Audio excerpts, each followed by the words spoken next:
সালাম আলাইকুম সম্মানিত ভিউয়ার্স, আপনারা দেখতেছেন ইতিমধ্যে সারা বাংলাদেশে তুলপার হয়ে যাচ্ছে এই রাসেল বাইপার সাপটির কারণে। সারা বাংলাদেশের মানুষ খুবই আতঙ্ক আছে। আজ রাত প্রায় 12টা বাজে, তখন আমার ফোনে হঠাৎ একটা মেসেঞ্জারে মেসেজ আছে, ভাই আমার ঘরে নাকি একটা সাপ ঢুকেছে, আমার আম্মু ভাই বোন সবাই দেখেছে, তো জান ভাই একটু সাহায্য করেন আমাদেরকে, ওই সাপটা একটু খুঁজে বার করার চেষ্টা করেন। তো আপনারা জানেন আমার এই ফেসবুকে অনেকে দেখেছেন হয়তো, মাঝে মধ্যে অনেক সাপ টাপ আমি উদ্ধার করে থাকি। তো সেই সুবাদে আমরা ওনার বাড়িতে চলে গেলাম। তো বাড়িতে আসার পরে ওনার কাছ থেকে বর্ণনা জানতে চাইলাম। তো উনি যে বর্ণনাটা দিলেন সে বর্ণনা অনুযায়ী কিন্তু রাসেল বাইপার হওয়ার সম্ভাবনা খুব বেশি। তো আপনারা ভিডিওটা কন্টিনিউ করেন, ইনশাল্লাহ আপনারা হয়তো দেখতে পারেন রাসেল বাইপার কিংবা অন্য সাপ যদি সেটাও দেখতে পারতে পারেন। ওই ও কথা পই ভাই এটা গাতা মিল ওটা পরে কি আপের গন্ধ পাওয়া যায় ওহলে না হলা তো নাই ওটা দেখিলি তো ওকে ও কথার এক মাথা দিক্কো ও কথা অমনি এক মাথা আছে অমনি এক মাথা আছে আর ও মাথা ওখান লই আছে আউটা গুলো আউটা গুলো আউটা গুলো আউটা গেল না না আচ্ছা ওখান দেখি লাগবে ওখানে ওখান দেখছো সাদা দেখা না সব উঠে উঠে নিয়ে বুঝি না এখনো বুঝে ও হান সদ্য হান দালা ভাই কষ্ট যদি মিলেই বনে বড় বলা লাইট দাও কেমন আছে না ওটা নিয়ে না এটা কথা নাই গাতা না হবে তো ওই গাতা থেকে গাতা না হবে ওই তো মেরে থেকে গাতা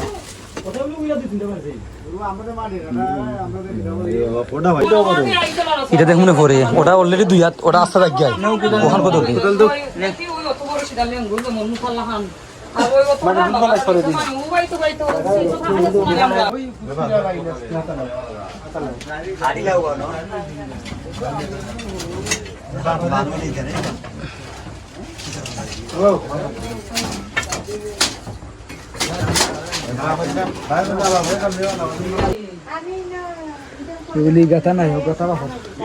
আচ্ছা ও গাথাটা বাখর ওখান বা কিছু মাটি আলা ওখানে ও গাথাটা বাখর গাথা শেষ না তো ওখানে গিয়া না এটা দেখুন এটা আছে এটা দেখুন ও গাথা ওটা বো ওর এই গাথা না আয় দৌড়ি দহরা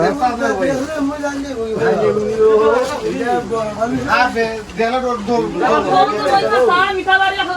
আমি বরিস না আমি না গাথা রাস্তা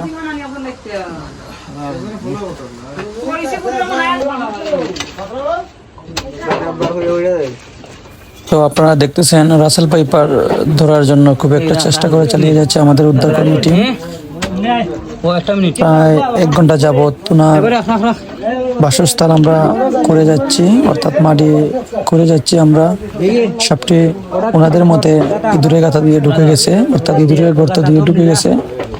তো এই সাপটা কিন্তু প্রধান খাদ্য হচ্ছে ইঁদুর, এবং ইঁদুরের পুরো পরিবারের খাবার জন্যই হয়তো সে এই ঘরে ঢুকেছে। তো আমরা দেখতেছি রাসেল বাইপার খুঁজে পাই কিনা নাকি অন্য কোনো সাপ, সেটাও আমরা আজকে আপনারা আমার ভিডিও শেষ পর্যন্ত দেখুন, ইনশাআল্লাহ আমরা আপনাদের দেখাতে সক্ষম হবো।